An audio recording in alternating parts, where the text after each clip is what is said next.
l'art de la formule. Ce mardi 30 mai, Léa Salamé était une nouvelle fois aux commandes de la matinale de France Inter.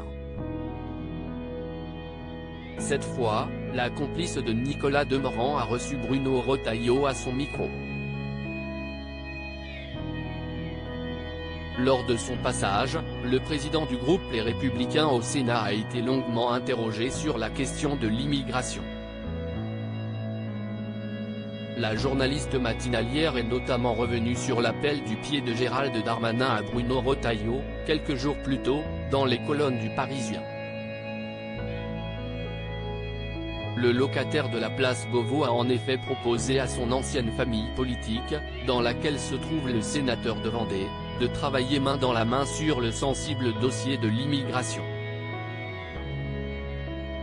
Dans une loi, il ne vous aura pas échappé que ça n'est pas le gouvernement qui vote la loi, si est-il le Parlement, a affirmé Bruno Retailleau. Et de souligner, ce texte-là devait passer en première lecture déjà en octobre dernier au Sénat.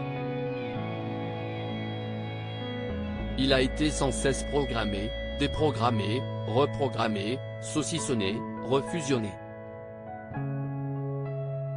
Pourquoi ? Parce qu'il n'y a pas de majorité. Ça sert à quoi de vous faire des œillades par médias interposés entre vous et Gérald Darmanin, pardon, si vous ne concrétisez pas ? A lancé, cash, Léa Salamé. Et d'ajouter, je veux dire, à un moment, on consomme, a fait remarquer la journaliste de France Inter. Une question pour le moins osée qui a provoqué les rires en studio. Pardon, si est-il, a repris, timidement, la compagne de Raphaël Glucksmann. Bruno Retailleau s'est, lui, montré quelque peu déstabilisé par ses propos. Vous me choquez Léa Salamé. Vous me faites perdre mes moyens au micro et en direct, a-t-il souligné, sourire aux lèvres, avant de reprendre la discussion sur un ton sérieux et professionnel. Supérieur à Léa Salamé, Pascal Praud, Anne-Sophie Lapix. Découvrez les journalistes quand ils étaient plus jeunes et vous êtes dépressifs.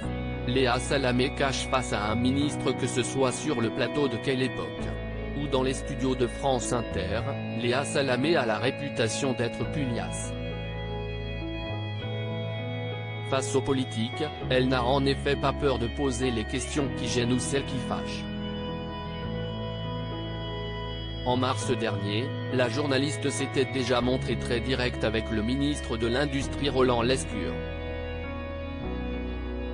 Elle s'était en effet intéressée au moral du macroniste, quelque peu en retrait depuis que la crise a éclaté. Vous êtes ministre de l'Industrie depuis 10 mois, est-ce que vous êtes dépressif ? Lui a-t-elle demandé, en référence aux mots prononcés par le chroniqueur Yael Gous quelques instants plus tôt.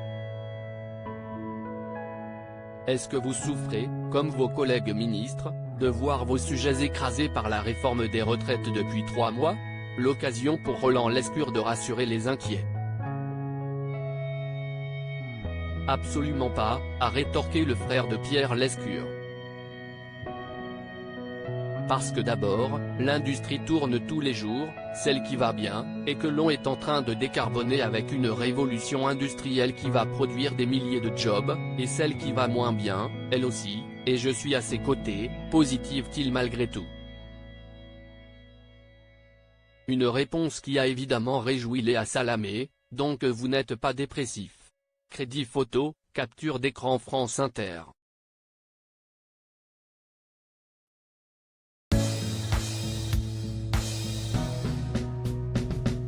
But there's all times through the rough times